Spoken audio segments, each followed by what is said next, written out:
IAS topper 9th rank आस्था जैन के पिता अजय जैन, ममता जैन उनकी माँ, ये उनकी दुकान। इसी एक दुकान से अपनी 3 बेटियों को पढ़ा करके इस काबिल क्या, देखिए मेरे बगल में जो बैठी हैं ये एमबीए करके ये भी इस मल्टीनेशनल कंपनी में काम करती हैं। अभी इनसे भी बात करता हूँ। ये बड़ी बहन है आस्था जैन की। इन जैन साहब के पास 3 बेटियाँ हैं। वैसे तो जैन लोगों को पैसे वाला माना ही जाता है, लेकिन उस तरह के पैसे वाला आप देख ही रहे दुकान है कैसी, और ये कांदला कस्बा है कितना बड़ा। एक बात और बता दूं, यहाँ मेरी आदत है जब मैं किसी कार्यक्रम को करने जाता हूँ तो थोड़ी रिसर्च करके आता हूँ। तो इस बार जो यूपीएससी का रिजल्ट आया है, पिछले सालों के मुकाबले मुस्लिम कैंडिडेट्स ने करीब 53 मुस्लिम कैंडिडेट्स इस बार यूपीएससी का एग्ज़ाम क्रैक करने में सफल रहे। पिछले 4, 5, 7 वर्षों का मेरे समझ से ये सबसे बेहतर परिणाम है। उसमें भी एक गौरतलब बात यह है कि 13 मुस्लिम लड़कियों ने यूपीएससी क्वालिफाई किया देश के। और ये एक और अच्छी खबर मैं आपको बता दूं कि जम्मू कश्मीर के इलाके से भी बहुत अच्छा चयन हुआ है। और एक और इंटरेस्टिंग खबर रिसर्च से ये सामने आई है कि सिर्फ जैन टाइटल वाले ही 29 परीक्षार्थियों ने ये परीक्षा में सफलता हासिल की है। सिर्फ जैन टाइटल। हालांकि जैन टाइटल उत्तर प्रदेश, मध्य प्रदेश, राजस्थान में ही जैन लगाते हैं। गुजरात में बहुत दूसरे टाइटल से भी जैन लोग हैं, जो मुझे लगता है वो नाहटा शाह भी लगाते हैं। सिर्फ जैन टाइटल जो मैं देख करके आया हूँ उसमें 29 जैन आईएएस हुए हैं। लेकिन उत्तर प्रदेश की धरती से सबसे ऊपर रैंक आस्था जैन ने लगाई, और जैनों में भी आस्था जैन सबसे ऊपर है। पूरे देश में उनका नवा स्थान है। मैं उनके पूरे परिवार के साथ हूँ।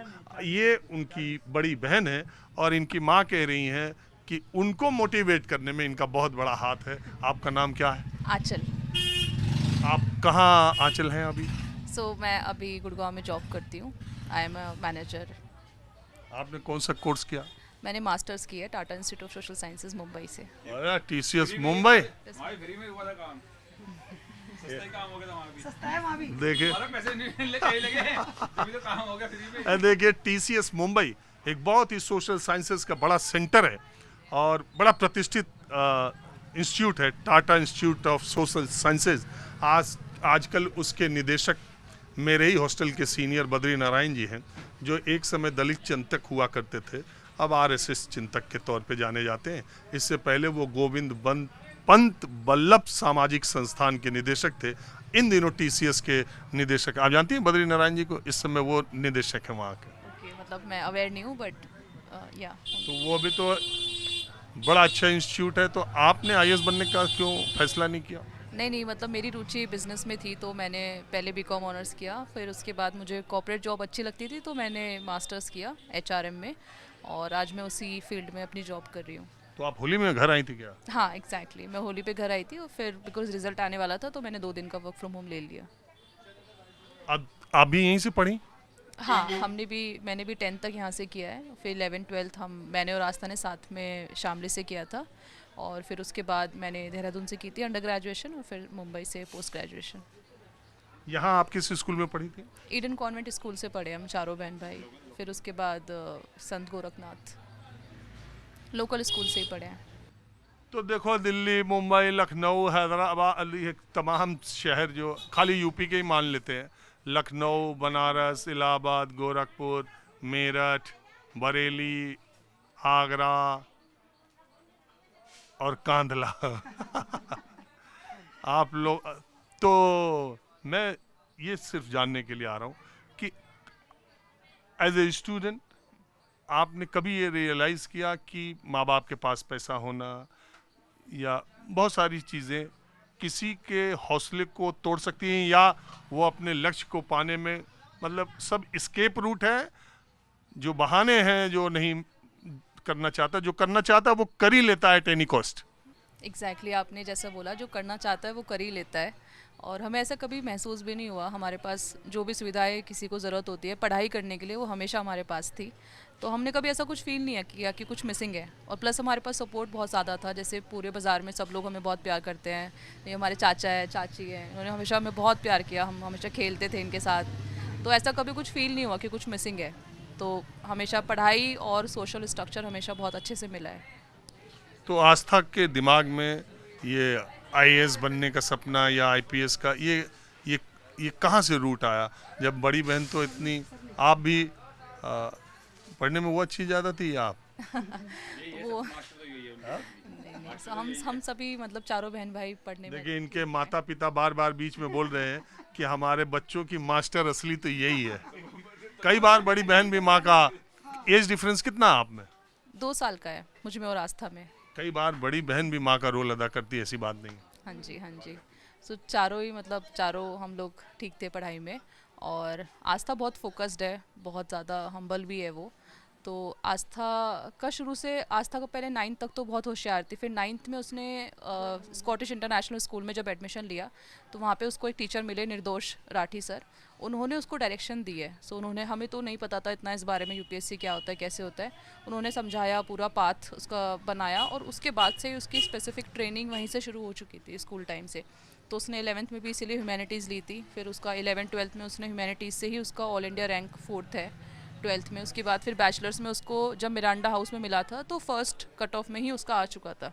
अरे जब ऑल इंडिया 4th रैंक या तो हो गई, या वो तो किसी भी कॉलेज में ऊपर ही रहती। या correct. So then Miranda House से उसने किया है। उसके बाद फर्स्ट 1 साल में ही उसने जो फर्स्ट दिया था अपना अटेम्प्ट, उसी में उसने क्रैक कर लिया था आईपीएस। और आईपीएस से भी हम लोग बहुत खुश थे, अभी भी बहुत खुश हैं। तो उसने एक बार और ट्राई किया और इस बार उसका आप सबके तो सामने है। इसका मतलब 22-23 साल की है वो। हाँ हाँ, वो 24 की है। And this was her 3rd attempt. तो अभी आप उसके रिसेप्शन की क्या तैयारी करो कि फ्लाइट से तो वो आपके पास ही उतरेगी? हाँ जी, सो अभी तो नहीं पता है कि वो कब आएगी, क्योंकि अभी वो आईपीएस एकेडमी में है। तो अभी तो बहुत बिजी है, हमारी खुद भी कल से कोई बात नहीं हुई है उससे, क्योंकि वहाँ का बहुत डिसिप्लिन है पूरा, सब कुछ ट्रेनिंग वगैरह। तो अभी तो हमें नहीं पता वो कब आएगी, पर जब भी आएगी ऑफ कोर्स सबसे मिलेगी, सबके लिए ही आएगी। देखो, सिविल सर्विसेज की तैयारी करने वाले जो छात्रा होते हैं, मैं उनके बीच में रहा हूँ, और तो उनके बीच में यही बात सबसे ज़्यादा इम्पोर्टेंट होती है कि एक यही नौकरी है जिसमें एक रात में आपकी किस्मत पूरी बदल जाती है। आप समाज के एक बिल्कुल एक वर्ग से दूसरे वर्ग में एक रात में, कल तक आप कुछ और रहते हैं और नेक्स्ट डे जब आप आईएएस हो जाते हैं तो समाज में 140 करोड़ के देश में आप 10,000 या 1 लाख लोगों के बीच, 10,000 तो नहीं, 1-2 लाख के बीच में हो जाते हैं। उसके पहले आप 139 करोड़ में रहते हैं। 139 करोड़ 95 लाख। आपको ऐसी कुछ फीलिंग हो रही है कि आप लोग एक रात में? नहीं नहीं, ऐसा कुछ नहीं है। मतलब हम कल भी वही सबके बीच में ऐसे ही थे और आज भी सबके बीच में वैसे ही हैं। कल भी हम सबके गाइडेंस के लिए अवेलेबल भी थे और आज भी हैं। आस्था शुरू से सबकी हेल्प करती है, जो भी उसको कॉल करता है, मैसेज करता है कि दीदी आपने कैसे किया, हमें भी करना है, हमें भी आपके जैसा बनना है। तो उसने कभी किसी को मना नहीं किया। प्लस पापा ने भी, मम्मी ने भी हमेशा सबको एक्सेसिबिलिटी रही है, हम चारों को भी, बाकी बच्चों को भी। तो ऐसा कभी कुछ नहीं हुआ है कि कुछ चेंज आ गया, सब कुछ सेम है। कभी आप सोचते थे कि कहीं बताने में, कहीं कुछ करने में कि मेरे पापा तो किराने की दुकान चलाते हैं और हम ऐसे, होता है ना, बच्चों में एक फीलिंग आती है? नहीं नहीं, हम हमेशा बहुत प्राउड रहे हैं। हमारे फादर एक बिजनेसमैन है एंड ये शॉप से हम चारों का फ्यूचर बना है, तो ऐसा कुछ एम्बैरेसिंग नहीं है इसमें। और मतलब मेरे फादर डिस्ट्रीब्यूटर हैं पार्ले के, तो हमें तो हमेशा मतलब काफ़ी नॉलेज ही मिली है हर चीज़ की, अपने फादर से और अपनी मदर से।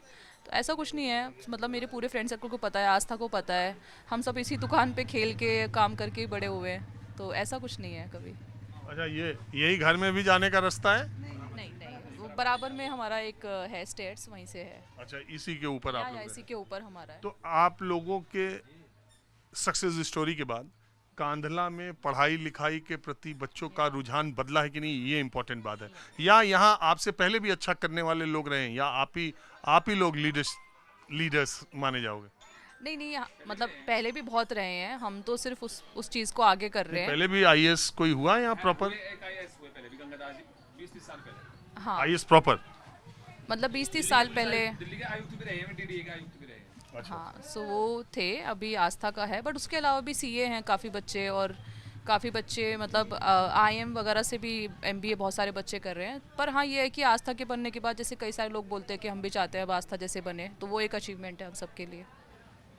अच्छा, एक बात बताओ ना आंचल, या आंचल एक बात बताओ, मैं अभी परसों नरसों एक इंजीनियरिंग के कोचिंग इंस्टीट्यूट में गया था। मैं घूमते रहता हूँ हर तरह के लोगों से बात करते रहता हूँ ताकि सोसाइटी के बारे में फीडबैक मिले। तो अभी आईटी जेई का एग्ज़ाम का रिज़ल्ट आया था, और ये पूरा जो मैं कार्यक्रम आज कर रहा हूँ, ये नई पीढ़ी के छात्रों जो पढ़ाई कर रहे हैं और उनके अभिभावकों, पेरेंट्स को ये मैसेज पहुँचे सिर्फ इसके लिए, ये किसी और मकसद से नहीं कर रहा हूँ। तो मैं जब वहाँ पर गया तो उन लोगों ने ये कहा, वहाँ टीचर्स से मैंने बात की, तो मैंने कहा कंपटीशन बहुत ज़्यादा है, और तो उन्होंने एक बात ये कही कि डिस्ट्रैक्शन बहुत ज़्यादा है। कंपटीशन तो कम है, डिस्ट्रैक्शन बहुत ज़्यादा है। आज डिस्ट्रैक्शन मतलब भटकाव बहुत ज़्यादा, और आजकल के जो टीनेजर्स हैं, 12-13 साल से लेके 18-19 साल के लड़के और लड़कियां, उनका डिस्ट्रैक्शन बहुत है, और ये डिस्ट्रैक्शन बड़े शहरों में ज़्यादा है। कस्बों में, छोटे गांव कस्बों में, छोटी जगहों पर अभी लड़के लड़कियों में उतना डिस्ट्रैक्शन नहीं है। उन्होंने उदाहरण दिया कि यहाँ अगर नोएडा, गाजियाबाद, लखनऊ, मेरठ, बरेली के रहने वाले 18 साल के बच्चों को अगर आप मोबाइल देख लें, तो वो उनका ज़्यादा टाइम, स्क्रीन टाइम या ज़्यादा इन्वॉल्वमेंट सोशल मीडिया और रील जो भी है इसमें ज़्यादा है। लेकिन जब छोटे कस्बे का, छोटे जिलों का बच्चा फ़ोन पाता है, तो उसे लगता है कि ये पढ़ने का साधन है, और उसको वो पढ़ाई के लिए यूज़ करता है। और ये बेसिक डिफरेंस है कि अब छोटे बच्चों, छोटे जगहों के लोग अच्छा रिजल्ट लाने लगे। मेरी इस बात से आप कितना सहमत हो? नहीं नहीं, मेरी नहीं, उन टीचर के। नहीं नहीं, 100% मैं एग्री करती हूँ। यही बात है कि जब आपके पास कोई भी टेक्नोलॉजी का साधन आता है, तो आप उसके यूजेस देखते हो कि उसका पॉजिटिव यूज़ कैसे हो सके, क्योंकि आपके पास लिमिटेड रिसोर्सेज हैं, और आपको पता है कि आपको कुछ बड़ा करना है, आपको इस टाउन के लिए कुछ करना है, तो आपको पता है कि आपको कैसे यूज़ करना है। सो मतलब हम सबके ऊपर है कि हम उसे डिस्ट्रैक्शन की तरह ले रहे हैं या फिर उसको इफ़ेक्टिवली यूज़ कर रहे हैं। तो आस्था का भी यही था, मैं बता देती हूँ आपको। वो किसी सोशल मीडिया पे कभी अपना उसने कुछ टाइम वेस्ट नहीं किया। कोई प्रोफाइल नहीं है? आई थिंक उसकी कोई भी एक्टिव प्रोफाइल नहीं है। वो ज़्यादातर अगर यूज़ करती है तो वो हमेशा, अगर उसने कुछ करती भी थी, वो देखती भी थी, तो हमेशा उसका ध्यान रहता था कि इससे मैं सीख क्या सकती हूँ। अगर उसने कोई मूवी देखी या कोई क्राइम सीरीज़ देखी तो वो, हाँ हाँ, सो एपीजे अब्दुल कलाम से वो काफ़ी इंस्पायर्ड थी। हाँ, तो वो यही सब उसने देखा। अरे जैसे हमारा कहने का मतलब ये इंस्टा, फेसबुक, ये सब फेसबुक कोई पे अकाउंट तो नहीं? नहीं नहीं नहीं, उस पर तो हम भी नहीं है, कोई भी नहीं है। और जैसे मैंने बोला, कोई एक्टिव अकाउंट नहीं है। इंस्टा पे भी नहीं? नहीं, वो चलाती नहीं है, उसका वो मतलब बना होगा पर वो एक्टिव नहीं है। तो ऐसा कुछ नहीं है, मतलब ऑफ कोर्स वो इतनी मैच्योर है, उसे पता है कैसे यूज़ करना है किसी भी उसको। अरे ऐसे ही कोई आईएएस हो जा रहा है, यहाँ हो गया यूनिवर्सिटी में एडमिशन नहीं हो पा रहा है, कोई आईएएस में 9th रैंक लगा रहा है। पिछली बार भी आईपीएस बनी, इस बार भी आईएएस बनी, तो हाँ 3 बार लगातार, तीनों बार सेलेक्ट हुई। देखो, एक बार होने में आदमी का पसीना छूट जा रहा है, जिसका हाँ जी, उसका फोकस ही, उसका अगर वन वर्ड आंसर है तो उसका फोकस है, उसका फोकस बहुत डिटरमाइंड है, बहुत डिटरमाइंड है वो।